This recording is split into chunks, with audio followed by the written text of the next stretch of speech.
So, Hare Krishna, welcome everyone to our course on Sri Ishopanishad, which is a verse by verse study course. And in today's program, we are going to do our quiz based on mantra number 15 and 18, mantra number 15 to 18. And this is our last class on Sri Ishopanishad, final class, 27th class. So, we have taken 27 classes to complete the whole course on Sri Ishopanishad. Uh, let me do the honors to recite the Mangalacharan prayers for today's session. Om Ajnanatimirandhasya Jnananjana Chakshurunmilitam Yena Tasmai Shri Gurave Namaha Shri Chaitanya Manobhishtam Sthapitam Yena Bhutale Swayam Rupa Kadamayyam Dadati Swapadantikam Vandeham Shri Guru Shri Yuta Padakamalam Shri Guruna Vaishnavamscha Shri Rupam Sagrajatam Sahagana Raghunathanvitam Tam Sajivam साद्वैतं सावधूतं परिजनसहितं कृष्णचैतन्यदेवं श्रीराधाकृष्णपादान् सहगणललिता श्रीविशाखान्वितांश्च हे कृष्ण करुणा सिन्धो दीनबन्धो जगत्पते गोपेश गोपिकान्त राधाकान्त नमोऽस्तुते तप्त कांचन गौरांगी राधे वृंदावनेश्वरी वृषभानुसुते देवी प्रणमामि हरिप्रिये वाञ्छाकल्पतरुभ्यश्च कृपा सिन्धुभ्य एव च पतितानां पावनेभ्यो वैष्णवेभ्यो नमो नमः जय श्री कृष्ण चैतन्य प्रभु नित्यानंद श्री अद्वैत गदाधर श्रीवासादि गौर भक्तवृंदा हरे Krishna Krishna Krishna Hare Hare Hare Ram Ram Ram Hare Hare. So, welcome everyone to our quiz on Sri Ishopanishad based on mantra number 15 to 18. The quiz have been already issued to the participants of this group, and I have received almost, I think, 10 or 11 responses so far. We will start our discussion on the quiz. So I request the participants and the devotees who want to respond on this. This will be an interactive class. So I will be reading the question and sharing the alternatives with you, and will give you the first opportunity to respond and share your opinion on the correct answer, so that this becomes an interactive session, and in the interaction we actually drive more and deeper learning about the topics. So our first question in the quiz was about your name and place. So we will start from the second question, which where actually we start putting the questions of the quiz. So the first or the second question of the quiz is, which two verses from the scripture prove that Lord Krishna is the source of impersonal Brahmajyoti?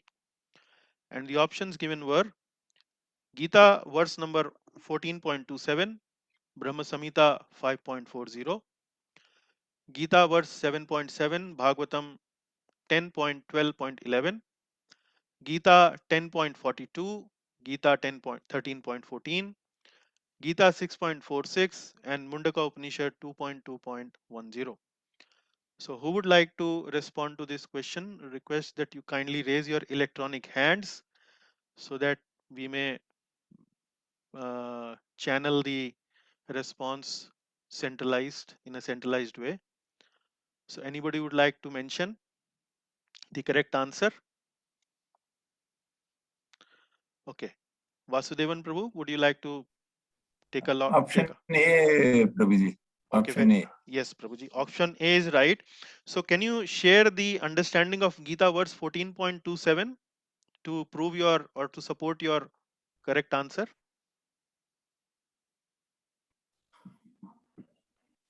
Your answer is correct. I agree. Yeah. I know. 1 second. Yeah.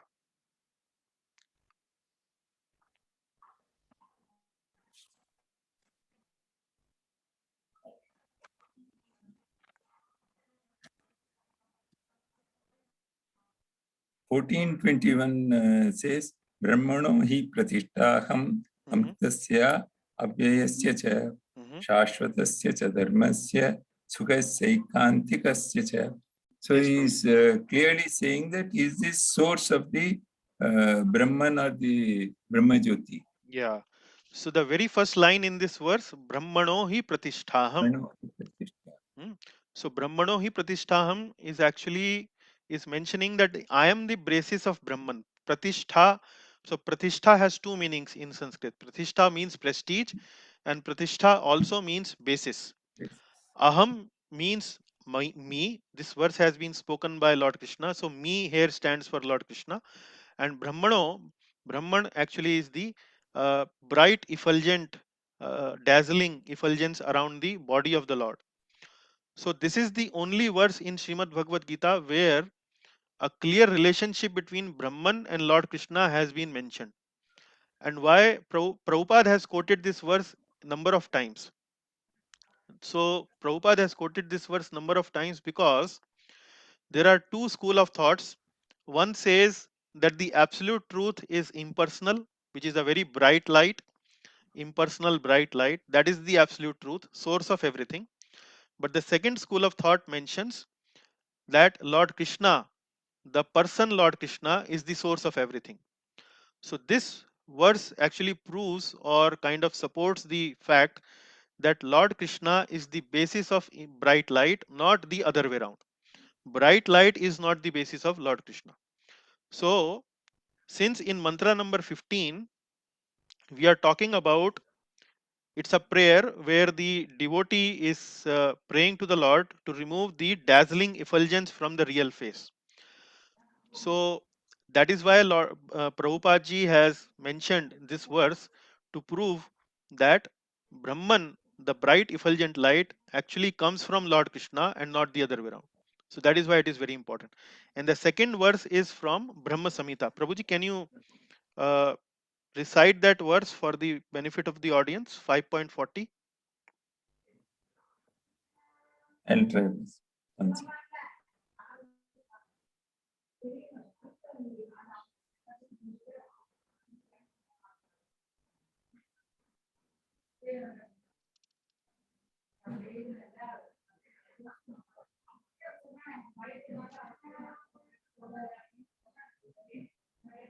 This is given in the book, page number 113. Yeah.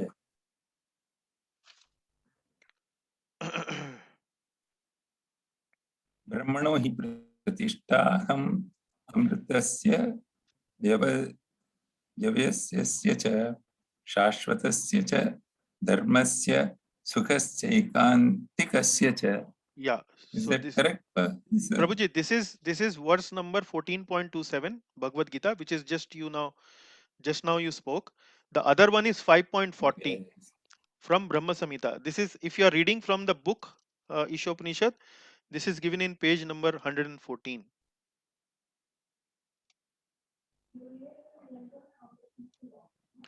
So we are not talking about the second part, Brahma Samhita 5.40.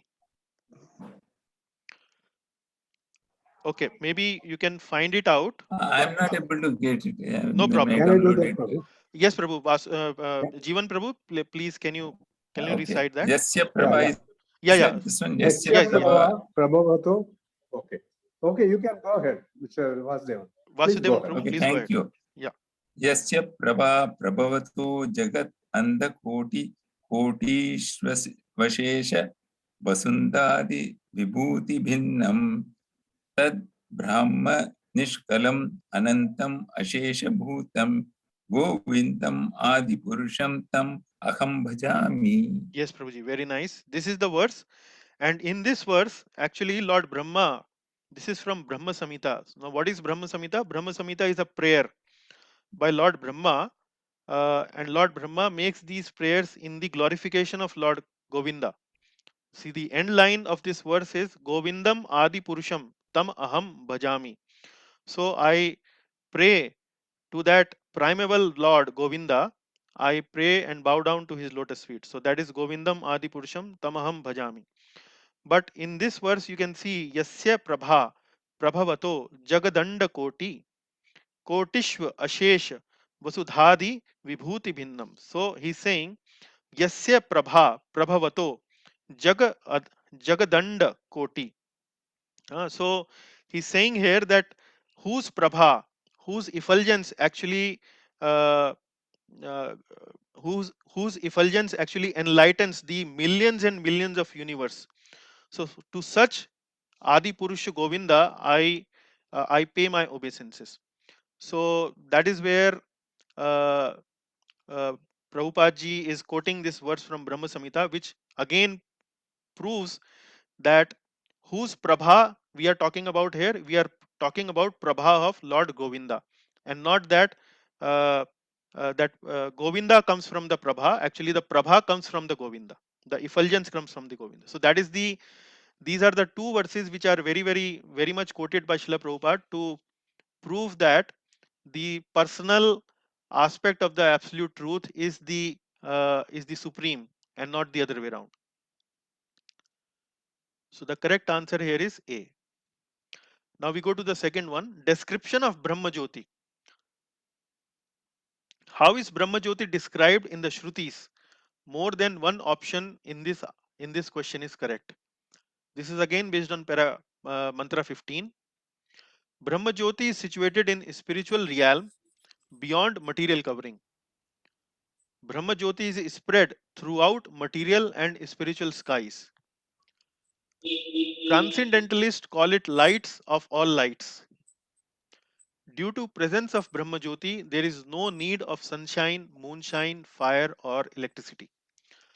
So what do you think is the correct answer? Prabhuji, all options are correct. Okay, yes, Prabhuji, yes, you are right. All options are correct. And can you quote the verse from where this has been taken? Actually, my problem is that I don't know anything about Sanskrit, but Oh, okay. the English translation I Yeah. can Okay, that is read it okay. out. That is okay, sir. In the spiritual realm, Mhm. beyond the material covering, is the unlimited Brahman effulgence, Mhm. which is free from any material contamination. Mhm. That effulgent white light is understood by transcendentalists to be the light of all. In that realm, there is no need of sunshine, moonshine, free fire, or electricity for illumination. Mhm. Indeed, whatever illumination appears in the material world is also the reflection of that supreme illumination. Yeah. It is there everywhere. The Mm. Brahman is in front, in the back, in the north, south, east, west, and also overhead and below Brahman. That supreme Brahman effulgence spreads throughout both the material and spiritual skies. Yes. That is what Brahma Jyoti is complete in the description. Yes. So this verse actually comes in Mundaka Upanishad. So Mundaka Upanishad, the verse is Yes. 2.2.10 till 12. So there are three verses which actually explains what is Brahma Jyoti.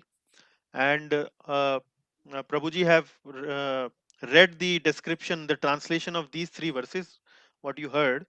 And uh, interestingly, the verse starts with Hiranmaye Pare Koshe, Hiranmaye. And in mantra number 15, it's a very similar word. It starts with Hiranmayena Patrena. So Hiranmaye means which is golden, yellowish golden. Yes. So that is what Hiranmaya. There is another person in the scriptures which is known as Hiranyakashipu. So Hiranyakashipu is the name of a demon.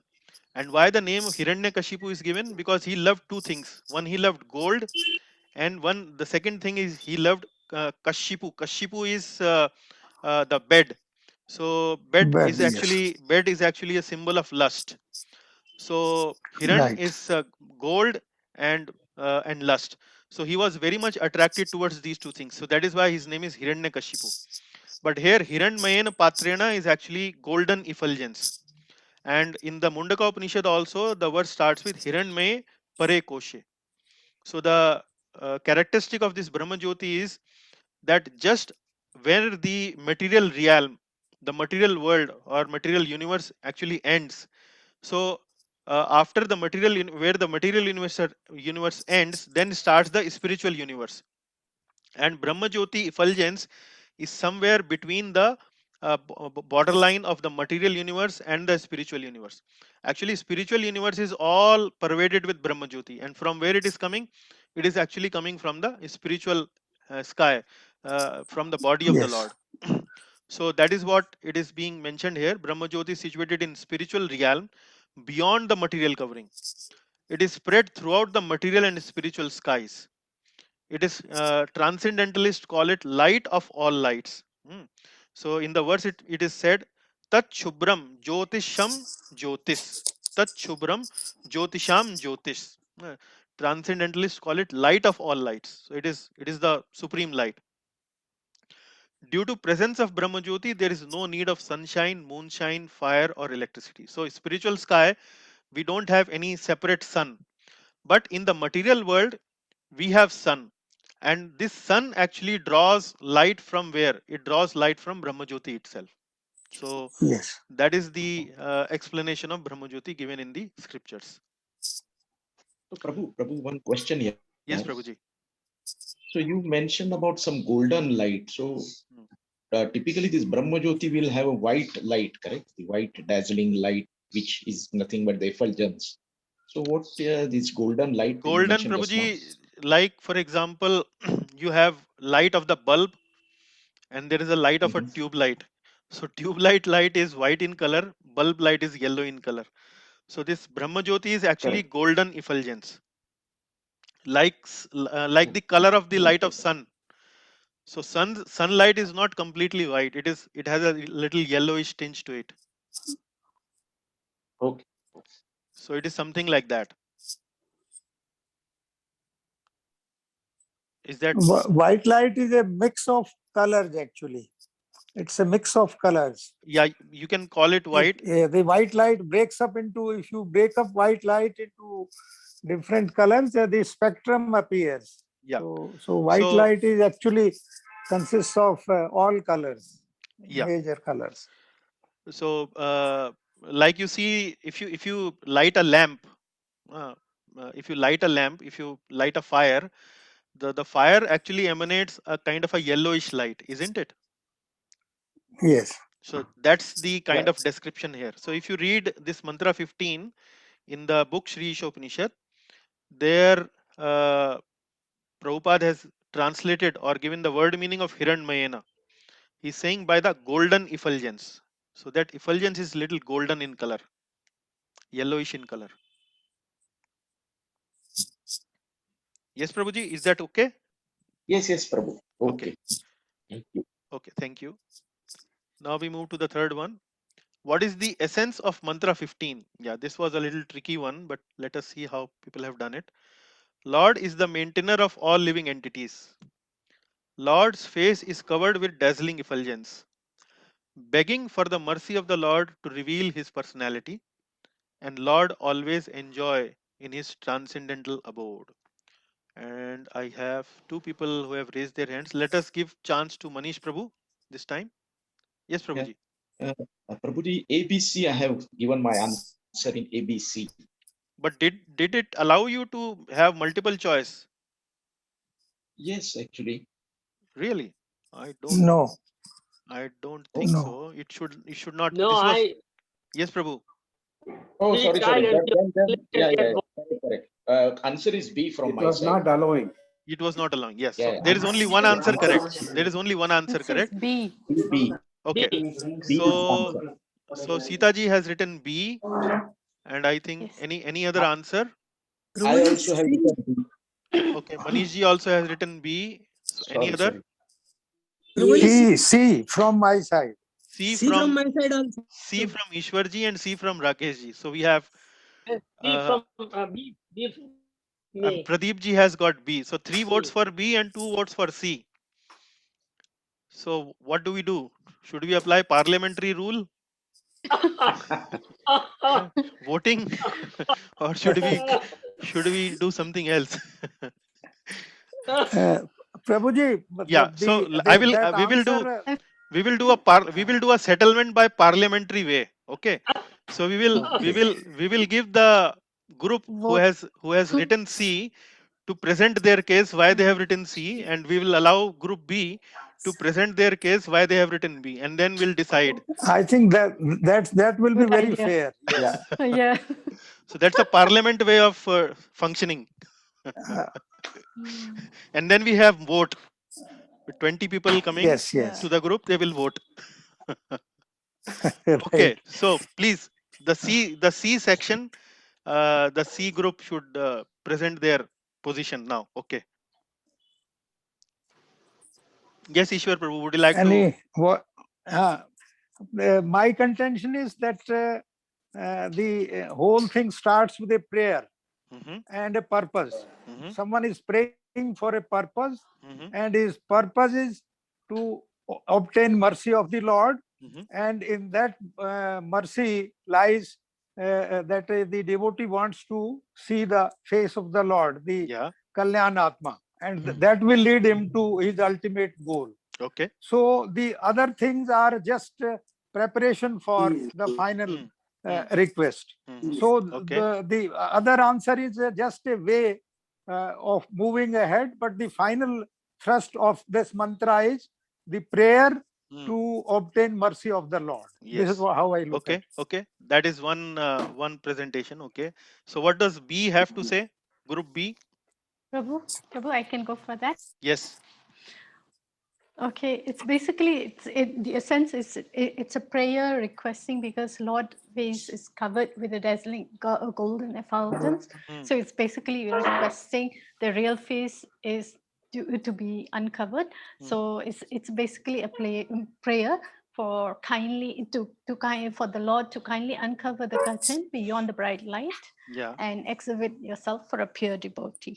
Yeah, that is the correct, essence. Mataji. That is something like a general description, but the debate now here is between B and C.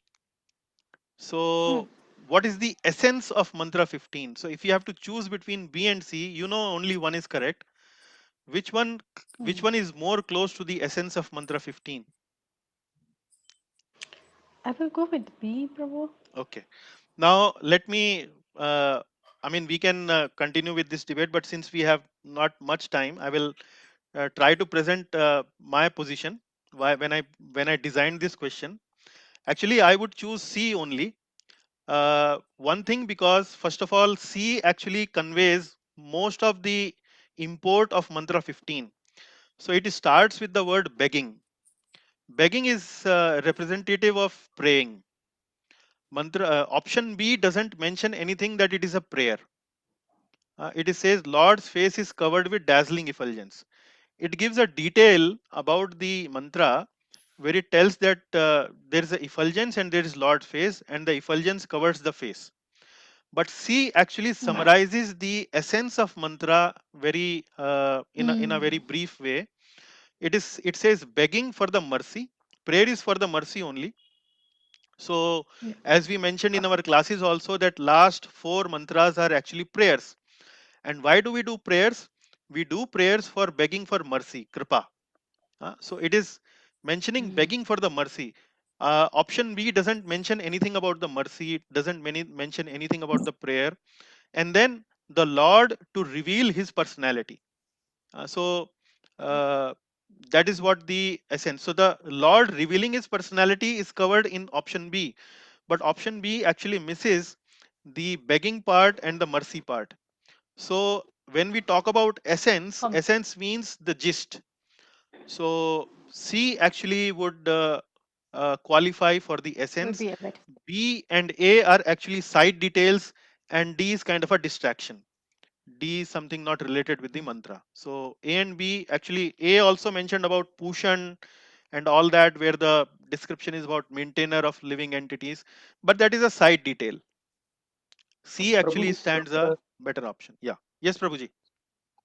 Prabhuji, but even mantra 16 also talks about the mercy only, which is more in detail about removing the. Yeah. So in mantra 16, also the devotee talks about removing the effulgence, but in mantra 16 there is an additional thing where it is about Soham Asmi, and then there is Kalyan Tamam.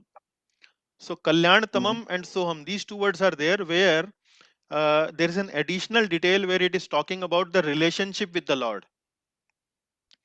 So he's talking about here, the devotee is talking about sun rays, the sun globe, and he's not only talking about removing the effulgence, but he's also talking about that I am subordinate to you. He's also expressing the relationship, and that is where the words like soham, rupam kalyanatamam, uh, yo asavaso purushaha, all those words are coming. So you are right. Correct. Yeah, yeah. Yes, Prabhu. But only mantra 15 is talking about these dazzling effulgence, correct? Yes, yes, Even yes. if you go to mantra 14, Hmm. it doesn't mention about any effulgence, but at Yeah. the essence, if you say, on my perspective, because the effulgence or the dazzling effulgence where the Lord is covered by this bright light is covered in mantra 15 only. Yes. And then mantra 16, 17, 18 is the mercy or is the prayer where devotee is asking, please remove the effulgence so that I can see the Lord completely. So that is why we choose B. That is what No, my in mantra thinking 15 was. also he's requesting to remove. Yeah, yeah, correct. Apihitam is covered, and Correct. kindly remove apavrinu. So there is a word in mantra 15 which is known as apavrinu. Avran is actually covering, and apavrinu means remove that covering. So Correct, in correct. mantra So 15 B also and he's C is correct. no, B is actually, So I would actually, say when it's a detail, and C is more covering the Yeah. essence. C is covering the essence of mantra 15 in completeness. B is covering it in partiality. Okay. So that's okay, why C okay, is the better option. Okay, so it was a little tricky one, Okay. just to yes, but yes. because of that tricky question, we have this kind of a debate. It initiated this debate, right? Okay. So question number 5 is why Sri Ishopanishad petitions to remove the effulgent rays from the Lord's face. And this is actually a descriptive type question, a short answer type question. This does not have any options. And now this time I think we will like to give opportunity to Rakesh Prabhuji. Would you like to say an answer? Yes, Prabhuji. Prabhuji, so that the pure devotee can see his all blissful transcendental form. Mhm. Okay. This is the meditation. Ji. Okay. Uh, so that's so that he can see the transcendental form of the Lord. Any other answer? That is correct. I mean, it is not that you are not correct, but any other detail you would anyone like to say? Hare Krishna Prabhuji, Yes, Prabhu. the bright effulgent light is blinding to the devotee. He is just Uh-huh. not able to do it of his own efforts.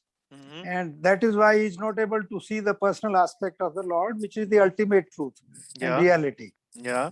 And since Bhagwan is situated behind that effulgent light, so Mhm. it's a preliminary that has to be completed anyway. Yeah. So Yeah. the whole stress is to remove this, and the devotee wants to see the face, the Kalyatma aspect of the Lord, Kalyantamam. Yeah. and that is why there is a petition. Correct. Correct. So you are right, but any other you have covered further details what Rakesh ji has mentioned. So I appreciate that. Yes. But there is one more thing I want to hear from the group, uh, and maybe we So, like to give Sita ji an opportunity here. Sita ji, anything else you would like to add to that, or is that all? I think I'm that's about it, Prabhu. I Okay, can't. then so let Prabhu, us. can Yeah, I? Manish ji want to say something? Okay, yes, Manish ji. Yes, so I just said that the impersonalist philosophers, due Hmm. to their poor knowledge, cannot understand the blissful transcendental form of the Lord Yes. beyond Brahmajyoti. And that Yes. is why it is very much required Hmm. that we need to remove this, we need to go beyond this effulgent ray or the Brahmajyoti to understand the Lord. Right, right. So I think you picked up that missing point. So actually, Prabhupada ji is writing this mainly to attract the impersonalists. So we should try to understand the mindset of Prabhupada while writing commentary on Ishopanishad. So as we have discussed in our previous classes, Upanishads are transitional body of texts, Vedic literature. where the description of absolute truth is not given very explicitly. It is given in a more hidden way or in a more puzzling way. And impersonalists like these kind of texts a lot, because this gives them an opportunity to interpret, to contemplate, to actually uh, speculate on the meanings and the words of the verses given in the Upanishads. So since Upanishads are very dear to impersonalists, Srila Prabhupada in his paragraph number 2 of the purport of this verse specifically mentions that because impersonalists don't have proper knowledge about the personal form of the Lord, so through these purports, Srila Prabhupada is actually appealing to the impersonalists. See, the Upanishads are the text which you want to follow, and in the same text, there is a prayer by Sri Ishopanishad, or by the person who is speaking these prayers in Ishopanishad, that kindly remove that effulgent rays so that we can see your face. So that is what actually the main petition in Shri Ishopanishad, to remove the effulgent rays. So I have just mentioned the answer like, until one surpasses the glare of Brahmajyoti, one cannot receive information about the Lord. This is something I think Rakesh Prabhu mentioned in his response. Then Manish ji actually completed the discussion. Ishwar Prabhu also added the detail that a devotee cannot see, and that is why he is petitioning, he is making a prayer. It is not possible to see and possible to understand the Lord unless and until we receive his mercy. So he added another detail to it. That is very nice. And then ultimately it is actually, impersonalist philosopher cannot see the Lord due to the blinding, dazzling Brahmajyoti. Therefore, Sri Ishopanishad petitions the Lord to remove the effulgent rays so that one can see his all blissful transcendental form. So that's how we will try to explain that question. I hope that was clear. Now moving to the next one, Rupam Kalyan. This is again mantra number 16, an important word in mantra 16, which is Rupam Kalyan. What is the significance of word Rupam Kalyan in mantra number 16? Options. This is multiple choice question. Impersonal realization of God is the highest. By getting darshan of the face of the Lord brings auspiciousness in our life. Personal form of the Lord is the most auspicious and the basis of the impersonal form. The concept of personal form of Lord is although imaginary but still very auspicious. I think that should be easy one for devotees to answer. So let us give chance to, I think we have, okay, let us give this time chance to Sita ji. Sita ji would like to share your response. Prabhuji, I think it's answer number C. Yeah, you're right. So everyone agrees with that? Yes, yes, Prabhu. Okay. So sorry, C? Okay, Yes, my answer is C. C. Okay. Now maybe let us. So why D is not right? Maybe somebody can answer. Maybe Rakesh ji, can you answer why D is not right? The concept of personal form of Lord is although imaginary but still very auspicious. Prabhuji, it is not imaginary, it is real. It is not imaginary. It is real. So Rakesh Prabhu is now really talking like a pandit. Very nice, Prabhu. Yes. Very with lot of confidence. He Your mentioned. people, like your people, Prabhuji. uh, uh, so why I mentioned that option is because there is a class of philosophers, or there is a class of transcendentalists who consider that actually the absolute truth is absolute truth is impersonal, but when it takes a form, that is something which is temporary. We should worship to that form to reach to that impersonal absolute truth. So that is the option D actually represents the philosophy of impersonalists, or whom we known also as Mayavadis. So this is the philosophy of Yes. Mayavadis. They say that okay, we need to go beyond actually the personal form. That is the even more higher understanding of absolute truth. And they say that since we are bodied, embodied living beings, we cannot really understand the impersonal absolute truth. So, in order to facilitate our understanding of the uh, absolute truth, we worship the personal forms like Ram, Krishna, and Narsimha, and so on. But ultimately, we have to reject this personal form and go beyond that personal form. So, this is the philosophy of a class of philosophers known as Mayavadis. And Rakesh ji very confidently mentioned that it is not imaginary, it is actually real. The personal form is real, and that is the supreme form. So, very right. So, So Prabhuji, why not B then in that case? Option B. Prabhu, by getting the darshan, actually the word Rupam Kalyantamam, the question is about significance of the word Rupam Kalyantamam. So by getting the darshan of the face of the Lord bring auspiciousness in life. That is correct. That in as a stand alone sentence, this is not a problem. This is okay. But in the verse mantra number 16, the way we understood Rupam Kalyan Tamam, it actually mentions Kalyan Tamam. There is a superlative degree here. Like we have good, better, best. Shresht, Shreshthtar, and Shreshthtam. So Shresht means good, Shreshthtar means better, and Shreshthtam means best. So here Kalyan Tamam means most auspicious. So in option Okay. number B, there is nothing about most auspicious.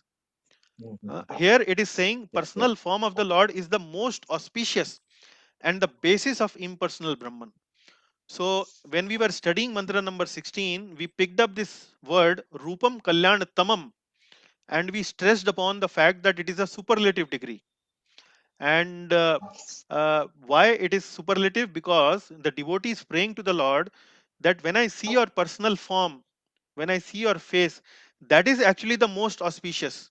Actually, most auspicious is not the bright effulgence covering your face.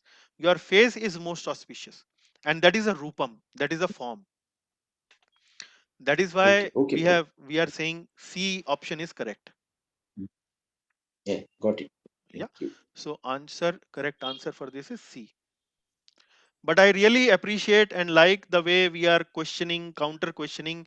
That is something, that is the way we need to study scriptures, and we need to discuss these things like that, by asking questions, by having a debate and discussion and so on. So that is very much appreciated.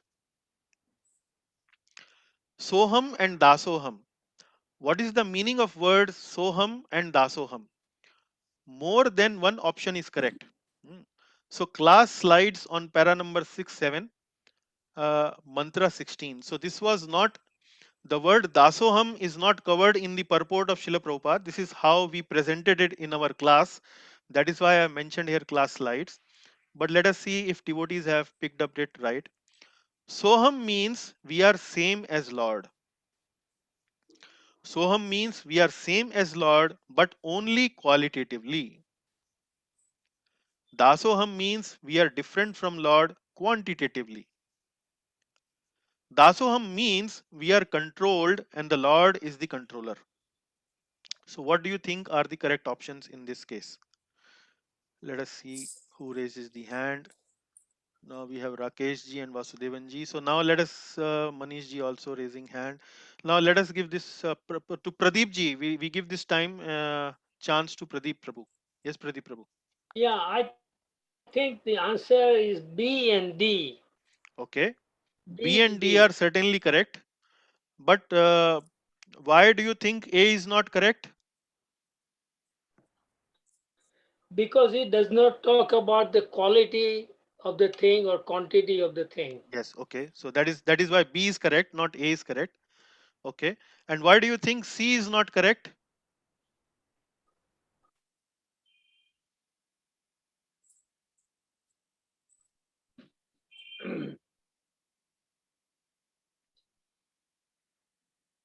Because it doesn't talk about the control like God is also controlling the thing, and it doesn't mention control word controlling.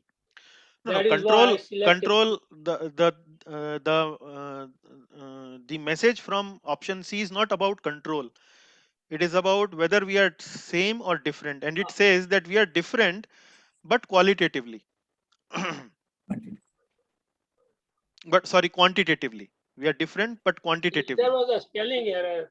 There was a spelling error, but I think you meant quantitatively, right? Yes, yes, yes. Was there a spelling error? Yeah, Yes, Yeah. N yes, was Prabhuji. missing. N No, it was was missing. qualitatively. Oh, N No, was no, missing. no. N was missing. Okay. Prabhuji, can I answer that?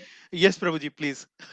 The first one, Soham, means we are the same as Lord, is a wrong statement because we are not the same as Lord quantitatively. We are Yes. same as the Lord only qualitatively. So Okay. that is why second is a correct statement. First is A is not a correct statement. Correct. Similarly, Dasoham. Huh. Das itself means the controlled. Controlled. And Daso Aham means I am the controlled and you are the controller. Yes, yes. Whereas T statement does not mention anything about, it is not relating the word Das. The statement as it is may be correct that we are different, but it is not related to Dasa. Okay. Actually, when I wrote this, I also intended that the C should be the correct option. But if I miss the spelling, then I think people can get confused about it. So I'm very sorry about it. But in my intention, C is also the right one, which is Dasoham means we are different from the Lord quantitatively. Das means we are subordinate, and the Lord is the superior. He is the controller. Das means servant. And when we talk about servant, there has to be a master. And then servant cannot be equal to the master. Otherwise, why would he be a servant? Isn't it? So that is the intention. But I will, when I will evaluate the answers, I will keep that in mind that C is not the. I will ignore C, and if somebody has mentioned B and D, that will be right. But here in my response, B, C, D were correct. Anyway. So thank you very much, Pradeep ji and Vasudevan ji. Very nice. Now we go to the next one, stage of highest perfection. In the cycle of evolution, what is the stage of highest perfection? Mantra 17. So we are now moving to the next mantra. When a living entity gets a human form of life, when the soul rises from one circle to Brahmarandra, the highest circle, when the perfect yogi can transfer to any planet he likes, when the living entity on giving up material body enters into the spiritual atmosphere and never has to meet death.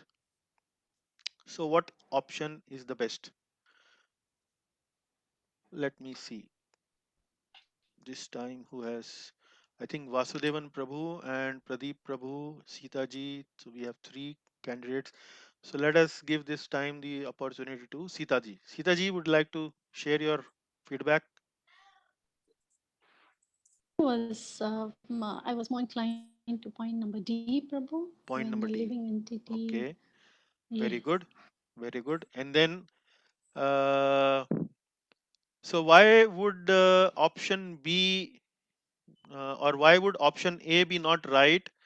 Let us ask Pradeep Prabhu. Pradeep ji, is your correct answer is also Yeah, D? my answer is also D, and the A is not correct because every human being is, well, human life is a human life, Yeah, It's not a perfect perfect perfection. life. Yeah, So it's okay. not A. Yeah, yeah, yeah, yeah. And how do we explain when the soul rises from one circle to Brahmarandra, the highest circle? So maybe Vasudevan Prabhu, would you like to throw some light on that? What is Brahmarandra? Prabhuji, this thing is when we say A is a living entity gets a human form of life is among other species, human life is superior. Yeah, But it does not mean that it is the highest perfection. very good. Similarly, when the soul rises, rising to Brahmarandra is a relatively better position. But entering the spiritual world is the ultimate destination, Correct. which is what we call liberation or whatever we call Yeah. that. Then we are permanently at the service of the Supreme Lord, Yeah. and we don't come into material world again. Whereas Yes. Brahmarandra also, you can come back, you are still in the material world. Yes. Okay. So very nice. So Brahmarandra actually is the place in the body of the human being. So in the skull, at the tip of the skull, so that portion is known as Brahmarandra. And when the yogis lift up their soul through pranavayu, they can raise it to as high as Brahmarandra. So there are various chakras in the body, and these yogis can lift the soul through the pranavayu through various levels, and they can raise it highest as Brahmarandra. And when they leave the body through the Brahmarandra, then it goes to a then it goes to a spiritual destination. But raising it simply to Brahmarandra doesn't means this is highest perfection. One actually has to enter the spiritual atmosphere and never meet death. That is the highest perfection. So very nicely explained by Vasudevan Prabhu. Thank you, Prabhuji.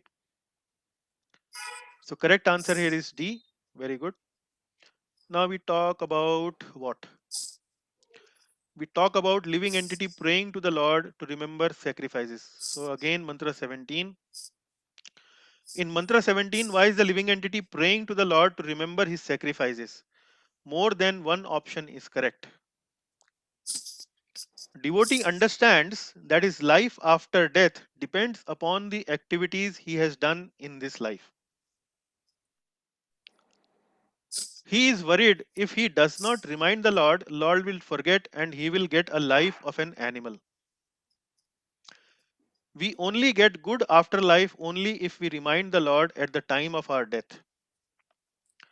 Because the living entity has the desire to enter the spiritual kingdom after relinquishing his body. Okay, so we have few devotees raising their hands. I think Manish Prabhu has raised. Yes, Manish ji, you would like to take a shot at it? Yeah, my answer is A and D. A and D. Okay, Yeah. fine. So any other choices? Any would like to say? A and D, I think, are correct. Are there any more choices? Anyone like to My have answer is also A and D. A and D by Ishwar Prabhuji also? Anyone else? My answer is also A and B. Oh, so A and D sounds like heading towards a landslide victory. Prabhu, C cannot, C also can be to certain extent Hmm. relatively correct. D also can be included, Prabhu. Yeah. So that's what I wanted to listen. That somebody does he also feel that B is also correct or not? Yeah. So B also, in my opinion, is correct. C is not correct. C is actually a general statement. It says we only get good afterlife only if we remind the Lord at the time of our death. Now, there is no scriptural basis about it. This is a general statement that in order to get good afterlife, we have to remind the Lord at the time of our death. No, we don't have to remind the Lord. The verse in Bhagavad Gita is actually about remembering the Lord at the time of our death, so that we don't take birth again. Or the consciousness at the time of our death actually decides our afterlife. But here it is talking something which is not supported by scriptures. Option C. Option B is about that this prayer has been spoken by some devotee or some spiritualist in mantra 17, and the mood of the prayer is that the devotee is trying to remind the Lord, and we may have to think about it that why would he remind the Lord. uh, so the so the idea is that he is probably worried that if he does not remind the Lord will forget and he will get a life of an animal. So the devotee who is praying in mantra number 17 certainly has a conception that once he dies, he is going to get some life. and at the time of death he's making a prayer to remind the Lord to remember his good deeds so that he gets a good destination, and if possible he gets the best destination, that he enters the spiritual world. So that is the essence that we have tried to capture here in option B. So A and D are certainly Prabhuji, but, correct. Yeah. Yes, Prabhuji. This kind of statement reflects that he is not a true devotee. He perhaps did not develop the faith Yeah. required of a true devotee. Yeah, so that's what we discussed in the class also. This is something Yes. which we are saying, that this is not a completely devotional prayer. Yes. This is not at a very highest level of devotional prayer, but it is Yes. certainly a prayer and has some element of devotion to it. So Prabhupada has clarified that in his purport, that for a devotee there is no need to remind him to the Lord, and Lord doesn't need a reminder. Lord knows everything. So he understands that. But from the perspective of mantra 17, we can say that the devotee who is making this prayer actually wants to remind the Lord, and so that the Lord does not forget. So that is the from the perspective of the devotee, it has been mentioned, this option B. Prabhuji, Yes, Mataji, Anupama and ji, by boliye. that logic, then C will also be correct if we are just seeing the perspective of the devotee. Yeah. And So the C is something which is a general statement. It is not showing the perspective of the devotee. We only get good afterlife only if we remind the Lord at the time of our death.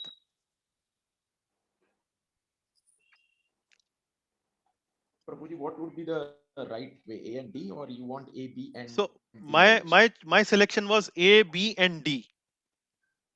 My selection was A, B, and D. Prabhuji, I would also agree that B and C are in the same boat.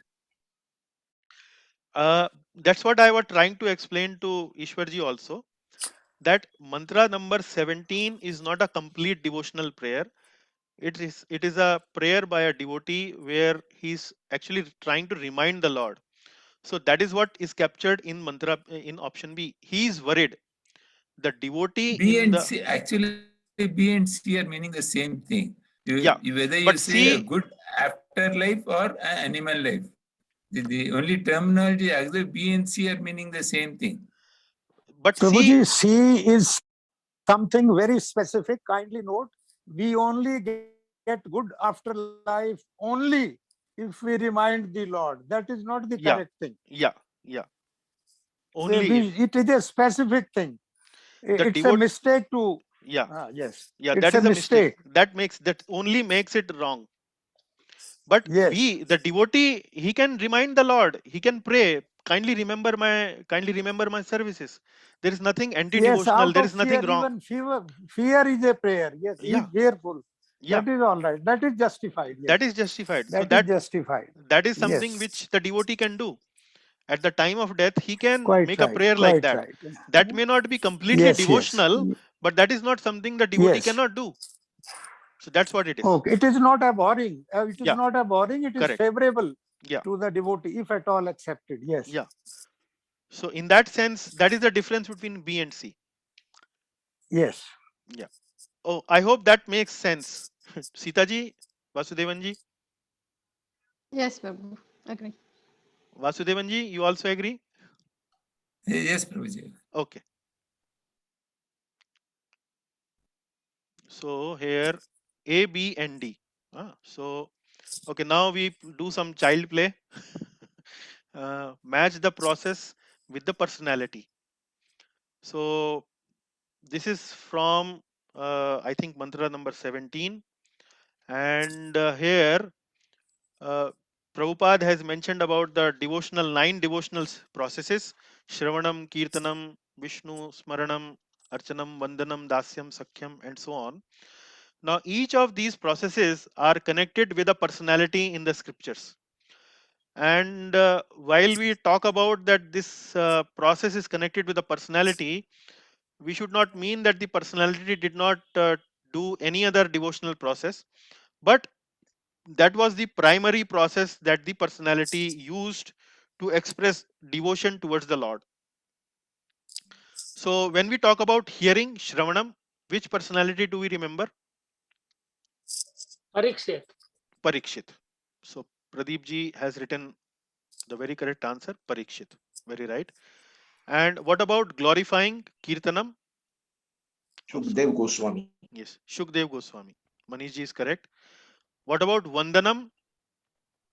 Akrura Akrura. Very correct. Maharaj.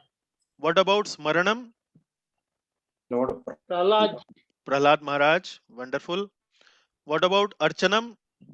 Worshipping? Prithu Maharaj. Prithu Maharaj. Very good. So this story we will study in Srimad Bhagavatam. And what about Pad Sevanam? Goddess Lakshmi. Goddess Lakshmi Devi. Lakshmi Devi. So you will see picture of Lord Vishnu lying on Sheshnag and Mother Lakshmi serving the or massaging the feet of the Lord. So that is Pad Sevanam.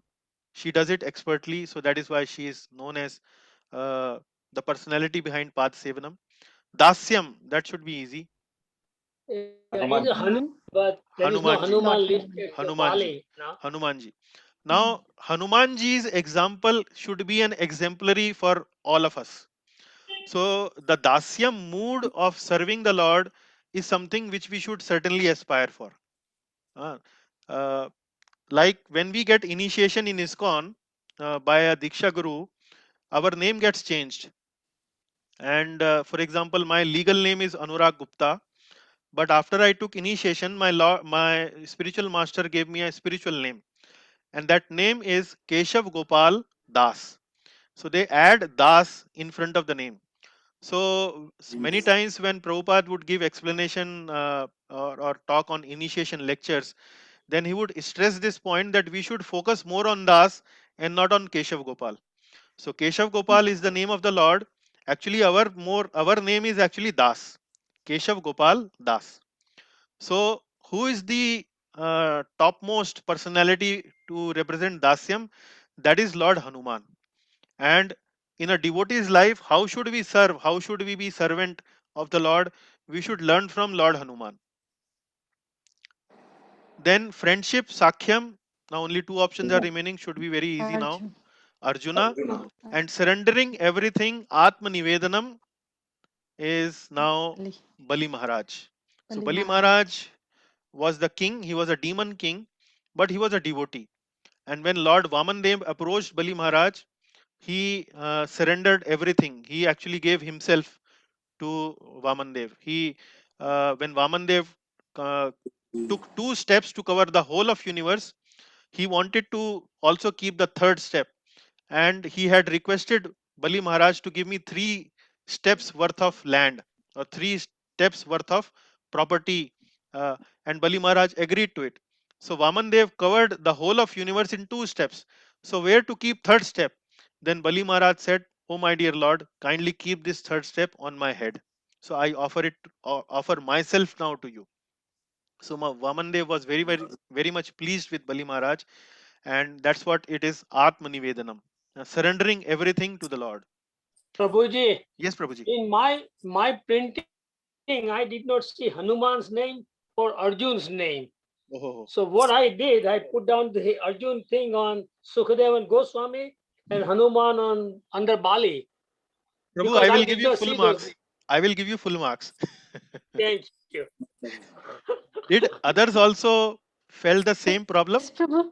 Yes, I Oh had the no, same problem everything too, was Prabhu. in order. Yeah. Everything was in order? Mine was Arjuna was missing and Okay. Sukadev Goswami. I think Vidyaji is also expressing the same emotion here. Arjuna and Hanuman was not there. Yeah, But I okay. was. So It full took marks me to some time. Vidyaji and Pradeep ji. And Prabhuji, we actually needed to scroll it. It went in the other frame, like yeah, we had so to you have to scroll it. scroll it. Yeah, so There are arrow keys on the screen which you Oh, may I have did to not scroll. see that. Okay. I Anyway. did not. I made a print, and my print did not show that. Okay, Prabhu. But you get full marks, and Vidyaji as well. Okay, moving next. Obstacles in our spiritual path. How do obstacles in our spiritual path originate? How can we overcome such obstacles? So this was based on class slides, and this is, I think, a short answer type. So anyone would like to mention I think Rakesh Prabhu, please go ahead.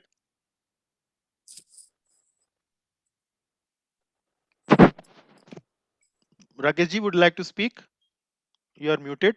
Hello, Prabhuji. Yes. Prabhuji, these obstacles are due to our own sinful reaction. Very The good. past sinful reaction, Haji. which manifest in this life due to Very past karmic reactions. barabar. Okay. And we can overcome these karmic reaction by taking the proper safe boat of transcendental knowledge, and if we avoid pitfalls. Very good. Very good. So we can overcome such obstacles by using the port of transcendental knowledge. And these reactions manifest internally as lust, anger, greed, pride, illusion, envy. So our favorite word for this is lagpai. And or externally means mis-events. Some bad events occur in our life. So that is external manifestation of these sins. And internally, we get this feeling of lust, anger, greed, pride, illusion, envy. So this is also part of our karmic reaction. And when we take the boat of transcendental knowledge and try to walk on that transcendental knowledge as much as possible, we can overcome such obstacles. So that is correct. So I hope that was okay. Yeah. Gradual and rapid path for achieving perfection. Oh, yeah. Explain the gradual and rapid path for achieving perfection. So this is a very good question, and I would like to give Pradeep ji the opportunity to explain it to the class. Yes, Pradeep ji. Okay, the gradual way starts from karma kanda stage, Very which good. is karma yoga, jnana yoga, and dhyana yoga. Okay. And that takes many life cycles. Very good. And the rapid way takes shelter in the very beginning. Lord takes charge and personally helps, like a rope analogy and also dog eater to a Brahman. Very good. So you really repeated the slides that I prepared for this. So very nice, Prabhuji. But you explained it. So one is a gradual way. Gradual way means we develop Brahmanical qualities. We do our duties well, and we try to control our senses and so on and so forth. And this starts from Karma Kanda stage and moves from Karma Yoga, Jnana Yoga, Dhyana Yoga, and so on and so forth. And it takes many lifetimes. So, for example, if somebody is born in a Shudra kind of body, mode of ignorance and mode of passion are more in that kind of body. So what happens is that if he does his duties well, if he actually try to develop Brahmanical qualities in that lifetime, he is expected to be promoted to a better body in the next life, and he might get a body of a Vaishya in the next life, and then maybe move toward Kshatriya and then move towards Brahmana. So Brahmanical qualifications are where you are having a lot of sense control, you have a lot of cleanliness, truthfulness, inclination towards studying of scriptures and all that. So these are Brahmanical qualities. Once you develop those qualities, then at that lifetime you can potentially go into Gyan Yoga. Gyan Yoga means study Upanishads, contemplate on Brahman, impersonal feature of the Lord, like that. And then ultimately go to Dhyan Yoga, and then you move towards bhakti, like that. And this process, gradual way, takes many lifetimes. So Bhagavad Gita 7.19 says, Bahunam Janma Namante Gyanvan Mam Prapadyate Vasudevam Sarvamiti Sah Mahatma Sadurlabha. So this is gradual. Rapid is accept Lord Krishna as the Supreme Personality of Godhead from the very beginning, on the faith of the spiritual master, and so on. And then start worshipping the Lord in the guidance of the spiritual master. Then the Lord takes charge, personally helps the devotee, like that. So this is the rapid way. And we gave the analogy, Prabhupada gives this analogy in the purport, that if the Lord wants, he can make a dog eater to a Brahmana just like that. Dog eater is something who is considered to be a low born personality in Sanskrit, which is known as Chandal. So in the society perspective, people who would like to partake or eat these kind of flesh are considered the lowermost. And Prabhupada is mentioning that if the Lord desires, he can actually make a dog eater even to a elevate a dog eater to a Brahmanical position just in one lifetime. And that can happen only by devotional process. So that is the rapid way. Okay, analogy of rope and a man fallen in a well. Using the analogy of a rope and a man fallen in a well, explain the difference between gradual and rapid path for achieving perfection. Maybe we request Partharthi Prabhu, or maybe yeah, Partharthi Prabhu, would you like to answer?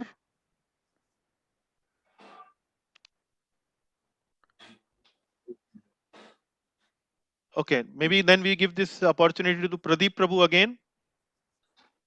Well, I already said that before. The Yeah. rope analogy is use the rope to tie up your body and then go step by step to raise the well. That is a gradual process. Hmm. But then you do the same thing, wrap the rope around your body and Hmm. have somebody pull you out. That Hmm. is a very fast way of Okay. getting to your Yeah. object. Now, in the second situation where you say you tie the rope around your body and ask somebody to pull you out, who is this somebody who is pulling you out? That is a God who is helping you That at is God who is helping us, right? And we simply have to do some endeavor. We have to tie the rope around our body and then leave it to the Lord to pull us up. So certainly yeah, our endeavor is also there, and the mercy of the Lord is also there. And in the first process, we simply do it on our own. We try to climb up and up and up. So very nice, Prabhuji. Gradual process, use the rope and climb up to come out on our own. And rapid process is tie the rope around and let someone pull out from outside. Very nice. 4 ways the Lord guides the devotee. 4 ways Lord guides the devotee to come to Him. Dreams, miracles, newspaper, holy places, saints, spiritual master, scriptures, Himself, mantras, bhajans, rituals, artis, all of the above. So now we give the opportunity to Manish ji. Yes, Manish ji. All of the above. All of the above. Yeah. Okay. Any other answer? Prabhuji, it Prabhuji, is B. B. Option B. Option B. B only. Be B only, only. right. Okay, Prabhu, how do you tick the D here? I mean, no worries. Mantras, bhajans, actually it is based on para number 6, mantra 18. So you need to base. So to some extent, mantras, bhajans, rituals, artis do help the devotee. But from the perspective of mantra 18 and paragraph number 6, Prabhupada has clearly mentioned about Guru, Sadhu, and Shastra. And then finally, he also makes a statement that Lord also, because he is present inside our heart, from inside, he also helps the devotee to come back to him. So, saints, spiritual master, and scriptures. So, actually, if we talk about saints, spiritual master, and scriptures, and the Lord Himself, so Lord Himself is something which the Lord has to take care. If He wants to inspire us, He can do so. But from our perspective, saints, spiritual master, and scripture, these are the three things that we can also approach a saintly person to help us, guide us, our own guru, our teacher who can guide us, and scriptures, we can read scriptures to guide us, where the Lord guide us through scriptures. So this is the correct answer. Dreams, miracles, newspaper, holy places, this is something which is distracting an alternative. I So that gave a generic answer. Maybe that is why I choose all of the above. no, How you we need can to, approach. we need to base it on the paragraph number 6. Yeah. Yeah, Okay, and then okay, got newspaper it. don't help us. Newspaper don't help us. Yeah, but Newspaper, if something is written nicely in newspaper, that will help. If something yeah, nicely is covered, then yeah, okay. in that sense, yes. In that sense, yes. Yeah. Yeah. Okay. Okay. I Yeah. also Thank choose the same one. I You would also just choose the Yeah, D. because D, Okay. yes, Prabhu, because even I think magazine we have for, Yeah, but generally newspapers are not meant for devotional. Maybe once in a while there is some article there. Maybe in Times of India there is article on speaking tree. That only I think is something a little spiritual there, but otherwise it's all worldly affairs. Hindu also, there is a good. Yeah. In Hindu also, there is a Yeah. regular feature. Otherwise, Lord can inspire through many ways. That way, there are unlimited ways.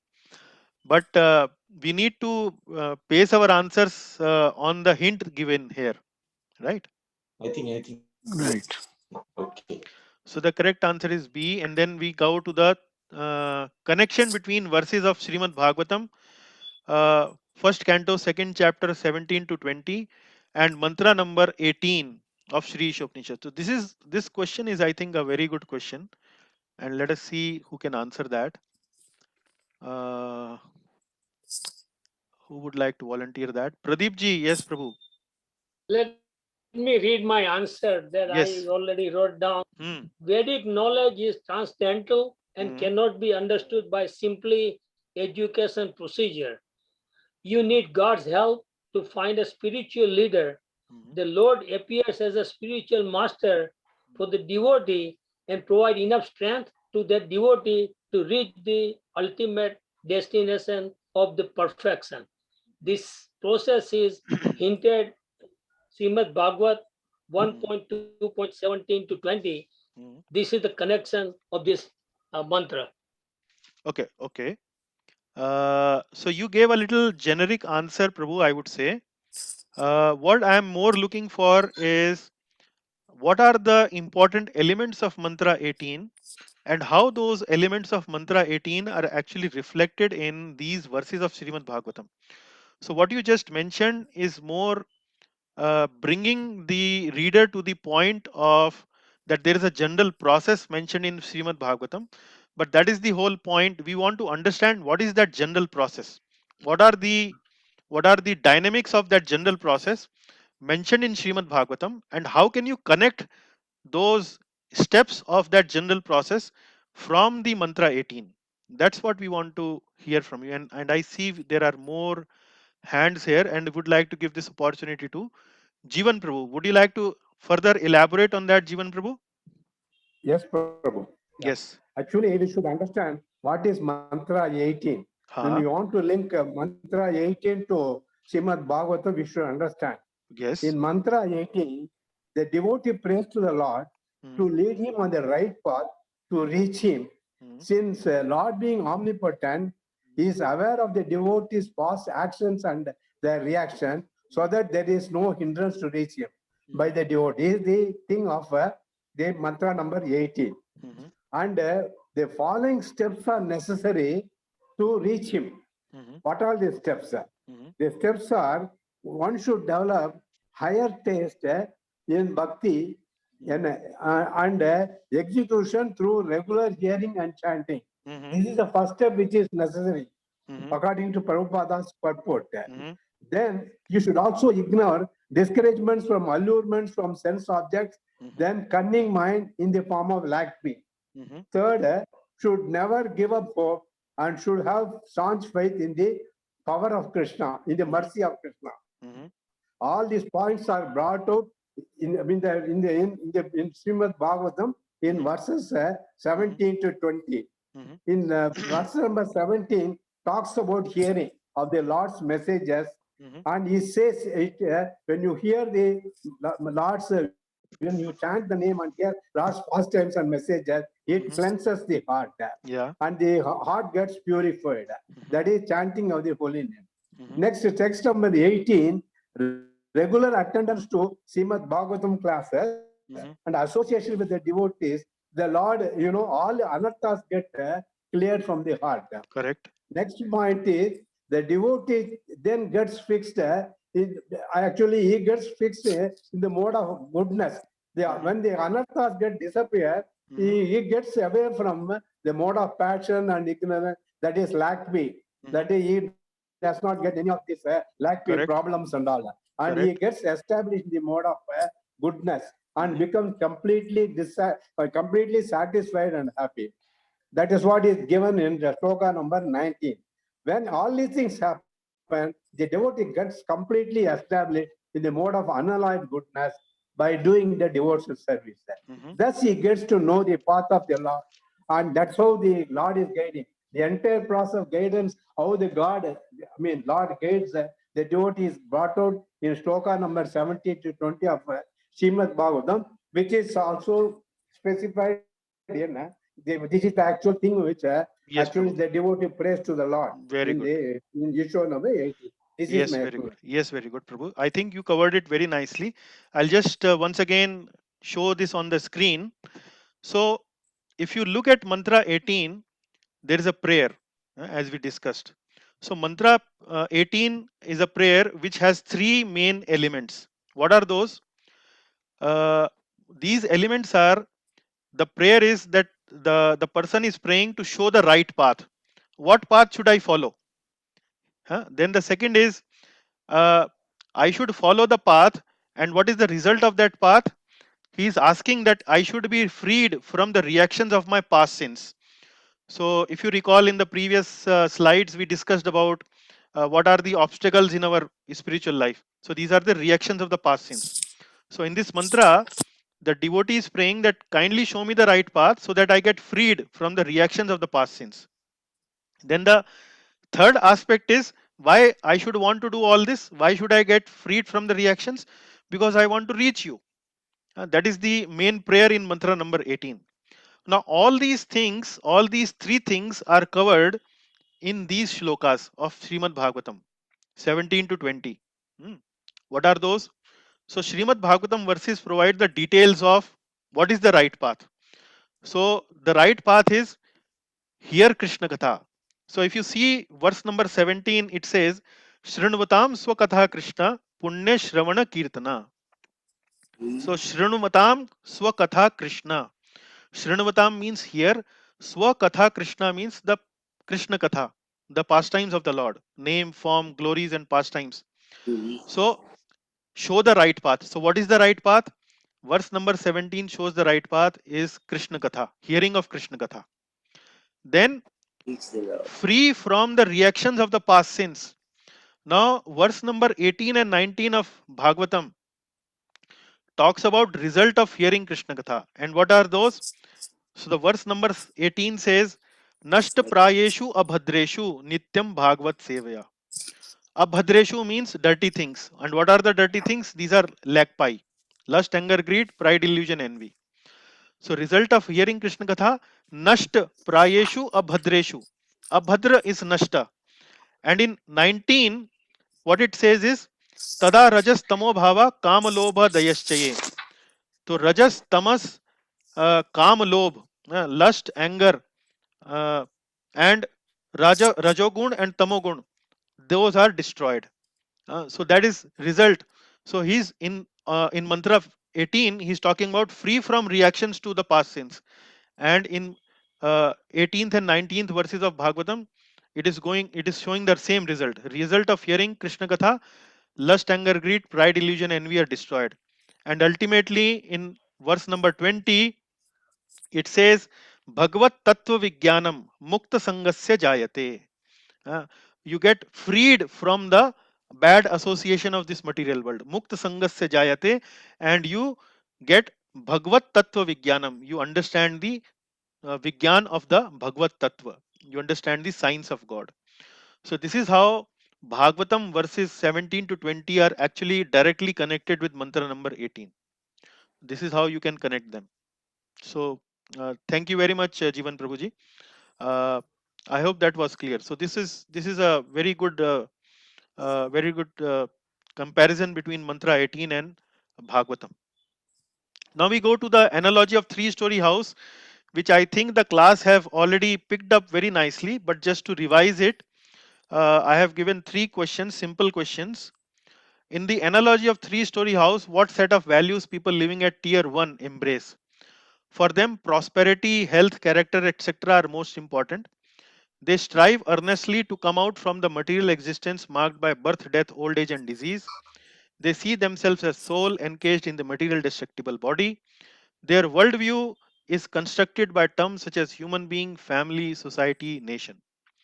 So what is the correct answer? Anyone would like to volunteer? Prabhuji, it is A and D. It is A and D. Very nice.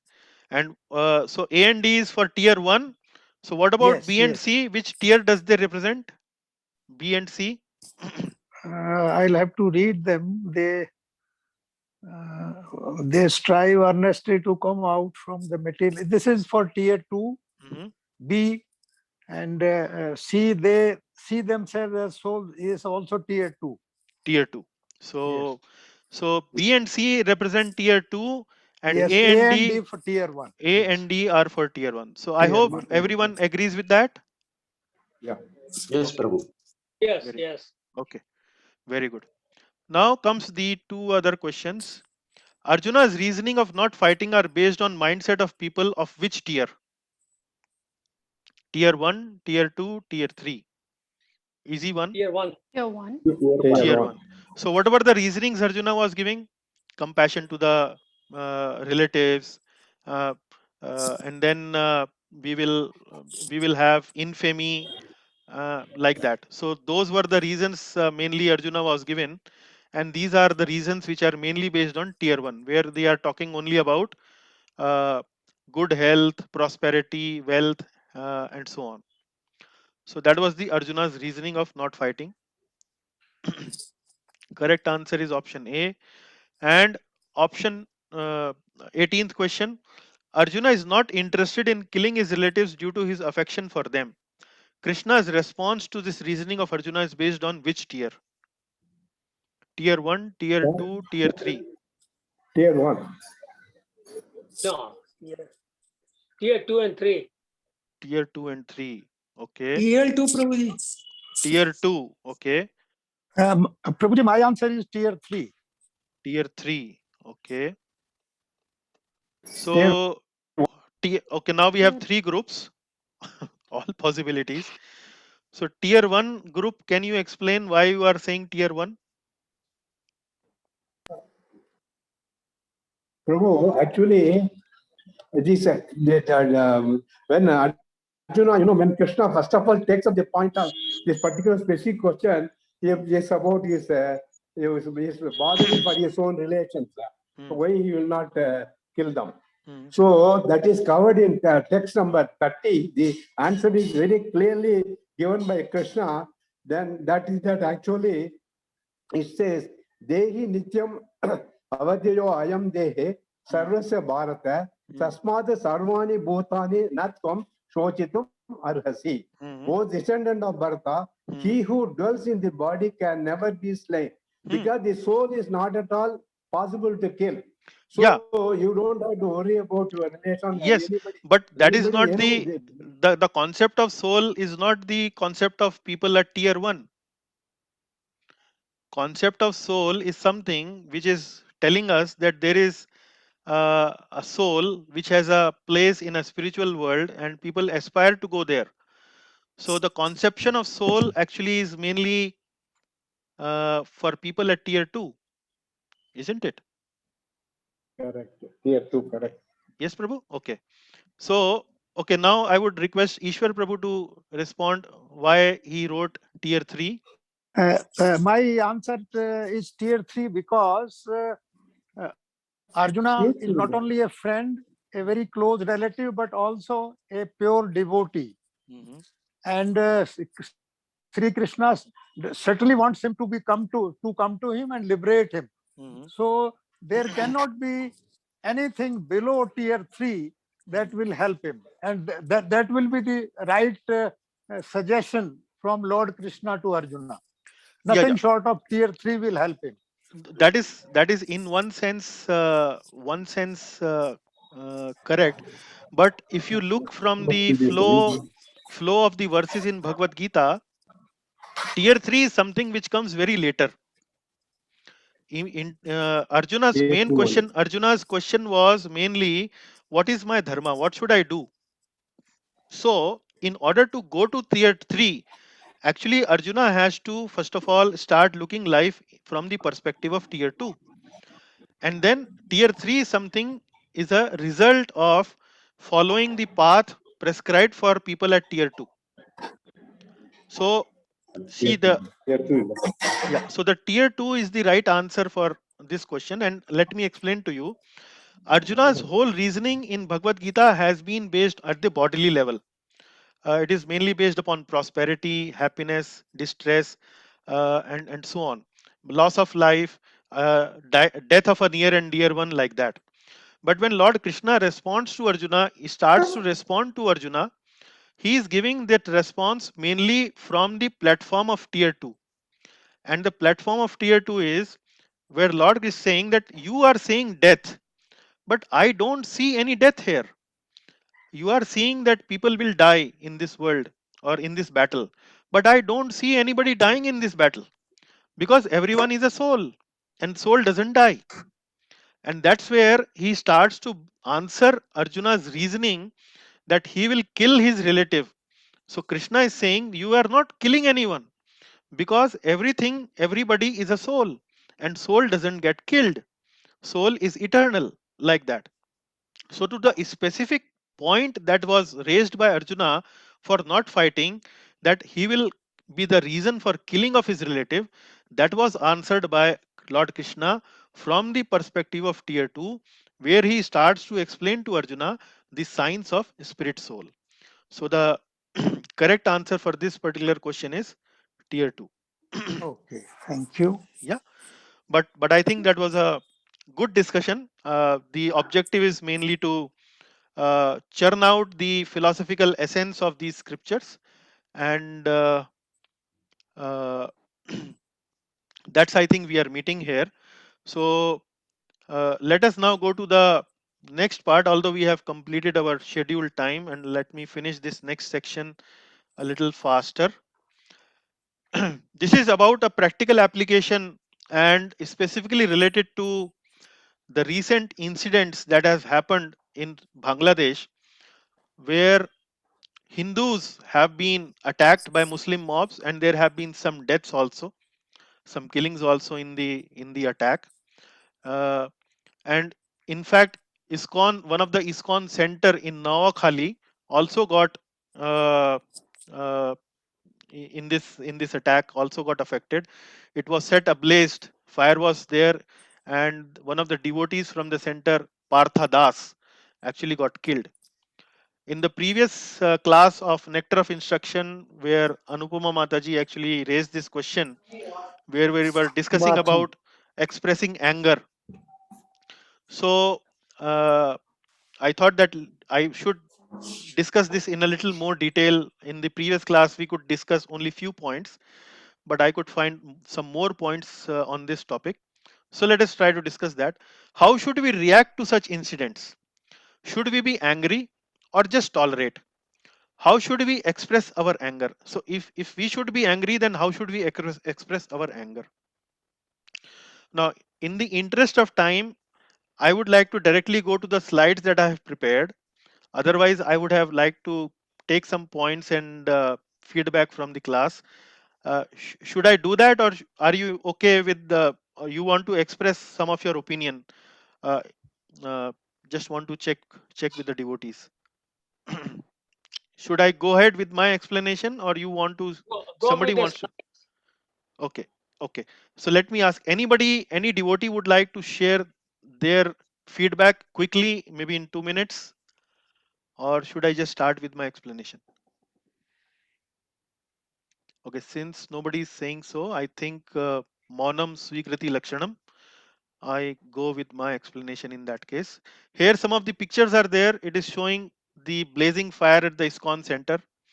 This is a picture where it is showing some communal violence taking place, how brutally people can attack each other. These are the desecration of some of the deities associated with Hindu culture. And this is the picture of the devotee who got killed.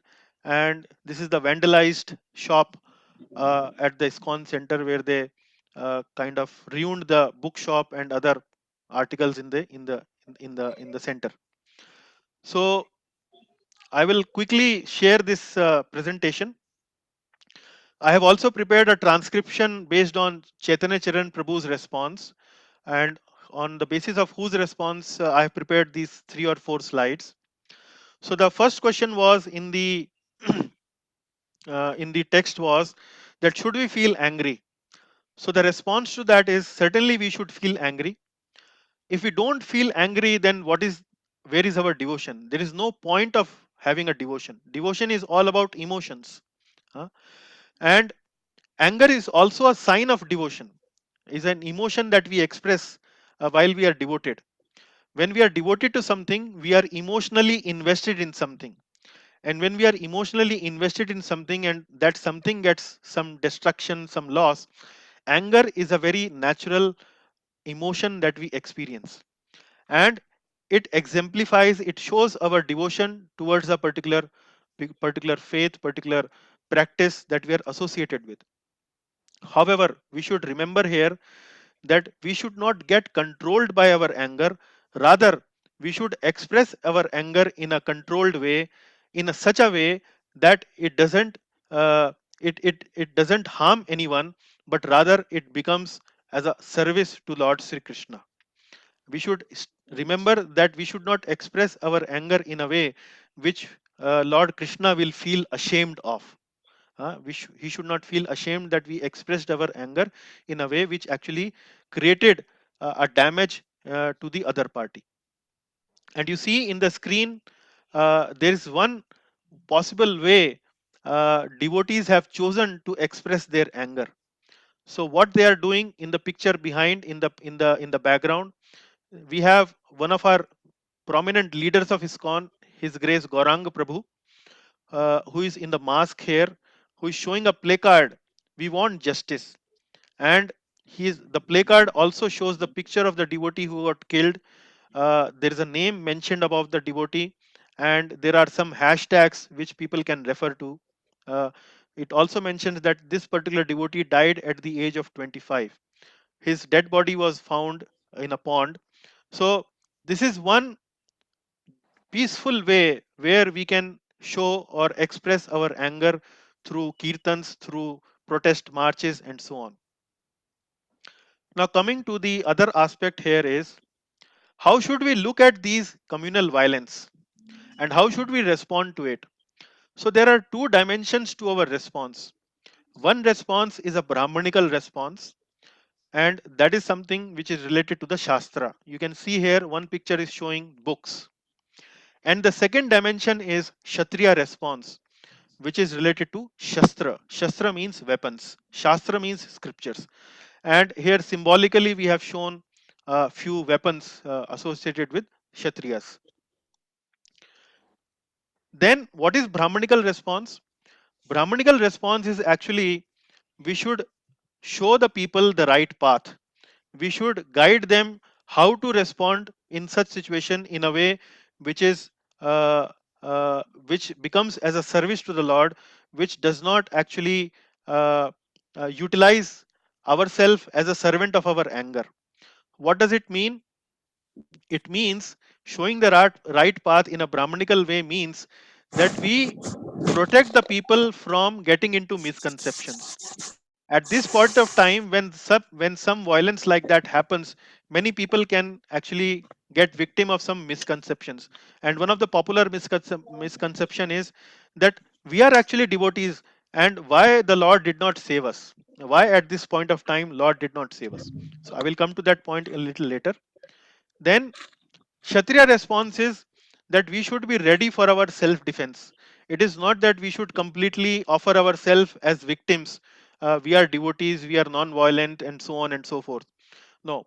The Kshatriya response typically is that we should do something about our self-defense.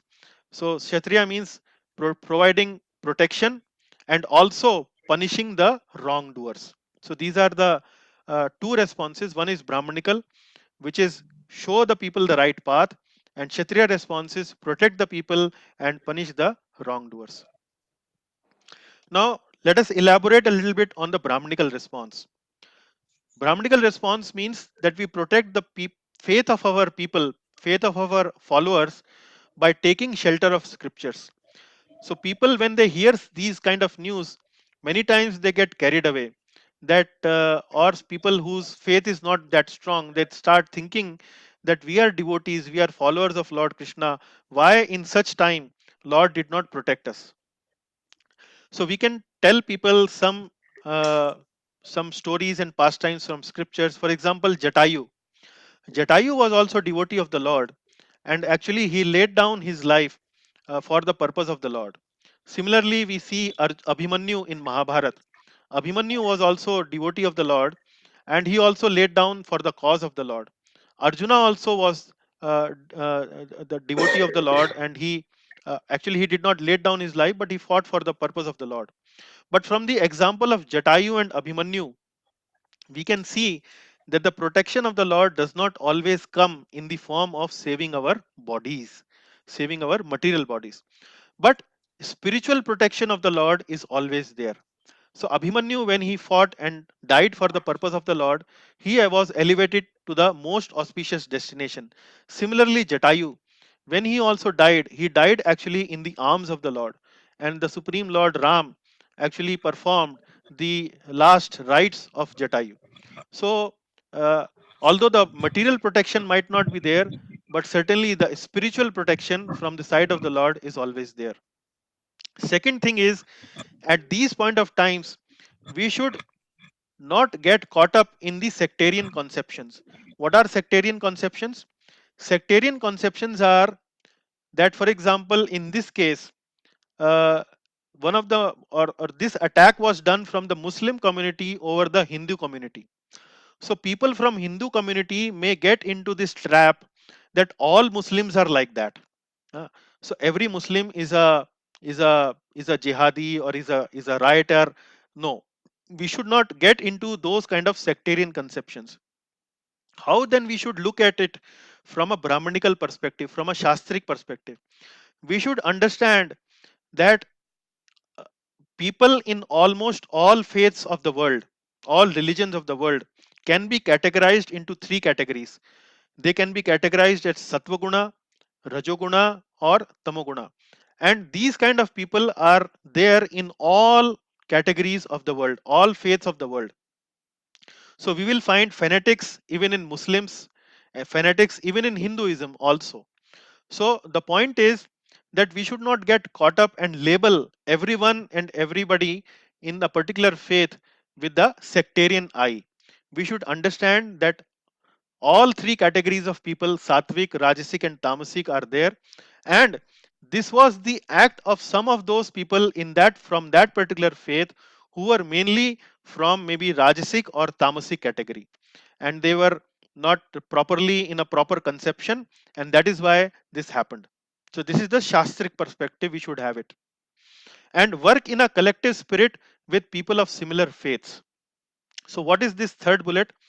Third bullet actually means that even within a particular sect, for example, in Hinduism, like we are also teaching you in our classes that there are the Brahmavadis, there are Mayavadis, there are Karmis, there are materialists, and so on and so forth. So even within Hindu faith also there are multiple divisions. And when we are studying in our classes, we are telling you that one division has a certain understanding about the absolute truth, one division has certain other understanding about the absolute truth. So it can happen that within one division also, within one faith also, there are multiple subdivisions. So this is the point, this is the time where we should not get into this debate of, okay, maybe the Mayavadis were attacked, maybe the Brahmavadis were attacked, so we should not say anything and anything like that. So at this point of time, when a particular broader faith is attacked, we should work collectively with the other faiths also within the same religion, same umbrella. And if we work in a collective spirit, we can come out in a larger force and put pressure on the others like that. So this is the Brahmanical aspect of the response. Now, what is the Kshatriya response? Kshatriya response comes in two parts. One is about protection. Protection can be done in two ways. We can train a group of devotees in our congregations who are actually ready and equipped for self-defense. So we can train them in warfare or train them in certain use of certain weapons, so that if some situation like that arise, there is a threat available from the side of the victim side also, that they can actually counter attack, or maybe in self-defense they can protect themselves. If we cannot train a group of devotees, then better maybe we can hire a security agency who is trained in dealing with such situations. And within ISKCON, there is a debate going on where we are talking about these options also. We are talking about developing a Kshatriya response, how to manage this Kshatriya response in situation like these. But Kshatriya response is not only about warfare. Kshatriya response is also about diplomacy. Diplomacy means through political circles, through protesting, through organizing protest marches, through organizing protest kirtans, we can pressurize diplomatically through maybe to Bangladesh embassy and to uh, uh, institutions like that. So by collectively working as a Brahmanical response where we take guidance, how should we act, and by organizing a Kshatriya response, a well organized, thoughtful Kshatriya response, and through working through diplomatic channels, I think we can respond to such religious and communal violence in a more sattvic way, in a more Brahmanical way, where we will try to manage the situation in the best possible way. So I will also share the transcription that I have developed on this regard. The answer has been given by His Grace Chaitanya Charan Prabhu. So you may find few more details in the response, but that is mainly organized along those lines. So before we close, just like to take a couple of points from that discussion. So do you think that was a comprehensive response or answer to the communal violence issue? So maybe any thoughts around that? Prabhuji, I just want to add that there must be, for every fire, there is a smoke. Mhm. So why don't we look within and find out what was the flashpoint? Because things just don't happen like that. There must be something wrong somewhere. Somebody must have done some mischief. So that person should be exposed, whether it is on our side or on their side. Truth must come out, and truth must be followed in right earnest. That is what I want Yeah. to know. So that Religion is perfect. We should defend. We should be fine. But we just can't keep our eyes closed. That we are Hindus, we are affected parties. There may be. You just very rightly said that there are Tamasic people among us also. Yeah. So I don't know exactly. I don't know. I don't read the newspaper these days, so I don't know what really. But there was some Quran and some pandal or some such thing. Some such thing was there to act as a flashpoint. So that point also need to be really covered, and then the program be made to protect or to how to achieve peace there. Yes, That Prabhuji. kind So of that thing, is yes. that is certainly correct. But this is mainly about when thing has already gone out of control. So whatever it may be, it was maybe a rumor, or maybe it was something which was kept on Facebook or whatever, a copy of Quran, or some rumor being spread within the Muslim community or whatever. Uh, Even if there was a rumor, violence and killings is something certainly which is not acceptable, and this is something the presentation is mainly about responding to these kind of attacks. So how, first thing is we need to protect ourselves. Second thing is once the attack has happened, That's true. second thing is once Yes. the attack has happened, then we don't counter attack in the same way the other community actually did it. Otherwise it is not going to Quite end right. anywhere. So there has to be Okay. a protest in a proper sattvic and a peaceful way, but certainly need to put Yes, pressure yes. on the right channels to do the needful. Yeah.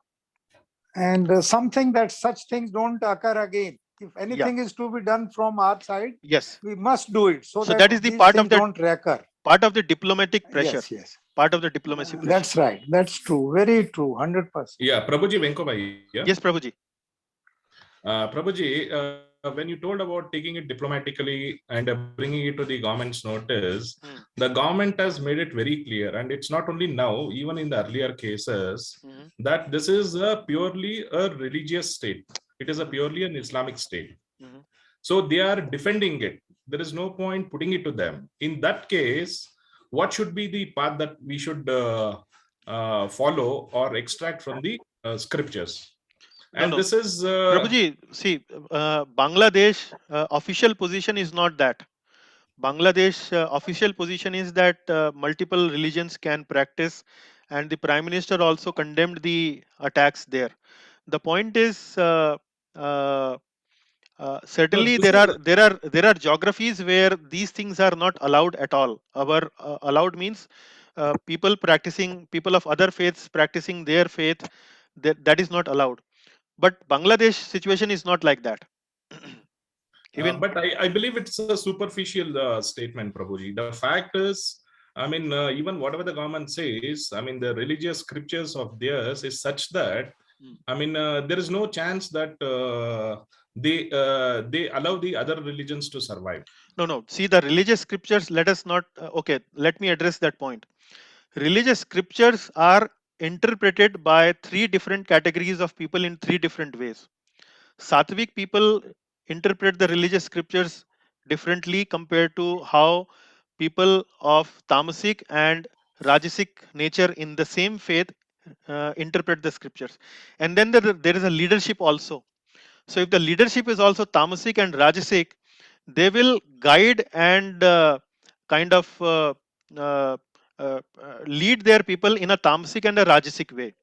So saying that the scripture itself is at fault, that is not a right understanding of Quran. Yeah, that's how I would like to point out that. Okay. Keeping that aside, Prabhuji, but what is prevailing is only what has been taught, what has been spread through their priest or whoever it is. Yeah, that is what I'm saying. That is what I'm saying. Their leadership can be tamasic or rajasic. So if the leadership itself is tamasic or rajasic, then the occurrence of such incidents will be much more.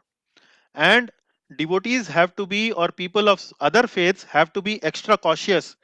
And also, when we put pressure through diplomatic channels, all these points have to be addressed through the political agencies, through the governments, and all that.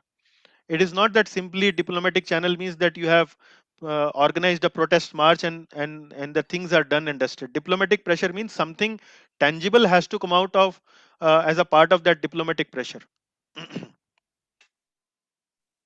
But Prabhuji, till what level we should tolerate this? Because you gave examples of Jatayu, Abhimanyu, even Kurukshetra, if you see, we did a war only, correct? Krishna advised Arjuna to do war. Yeah, see, the response cannot be that now you organize an army and start destroying mosques or destroying Muslim community. That is not the response we should take. So we should be ready to protect ourselves, defend ourselves, and make necessary steps to put right diplomatic pressures through governments, through agencies who are responsible for maintaining law and order, to make sure that people who are culprit are bring to the right conclusion, and make necessary amends in the situation, in the law and order, that these events do not occur again. So that's how we would like to conclude here. Prabhuji, Ashish here. Yes, I Prabhuji. think today's Times of India had a headline which says ISKCON stages protest at 150 temples across Correct. globe against the Bangla violence. Yeah. So this is one way of pressurizing. This is one way of pressurizing. Correct. Yeah, I also read that news, Prabhuji. Yes, you're right. So that is one way of pressurizing. And ISKCON have been neglecting this Kshatriya response for quite a while. But now there have been a discussion within the community of ISKCON leadership where they are thinking how to thoughtfully develop a proper response, both Brahmanical as well as Kshatriya. So even within the community, you never know how maybe some ISKCON devotee may actually misbehave or misfire things out of emotional outrage or whatever. So people have to be guided, people have to be trained, educated from the shastric perspective. How should we look at it, and then also be ready to in our self defense and so on. Yeah, I will also post the transcription soon. There are more details to it which I'm not able to cover in this class because of time, and you can go through those details in the transcription. I will post that on the WhatsApp group. Okay, so in the interest of time, I will like to conclude here. It has been a long session, but I hope you have gained it through it. and we continue with our journey of nectar of instruction from the next session onwards. Thank you very much. Hare Thank you. Krishna. I will send a feedback link, a general feedback, where kindly request all the devotees to provide their feedback on the Ishopanishad course. Mainly, how the course was useful to you. Did you experience any transformation? And share your experience. It will be a very simple feedback. Just share your experience with the course. So thank you very much. Hare Krishna. All Hare glories to Krishna. Shri Hare Ishopanishad. Krishna. All Only glories to one Srila more just Prabhupada. Thank you. Prabhupada. Thank you, Guru. Thank you, Ji. Thank you very much. Thank you, Prabhuji. Thank you, Prabhuji. Hare Krishna. Hare Krishna. Hare Krishna, Prabhu. Hare Krishna, Prabhuji. Thank you.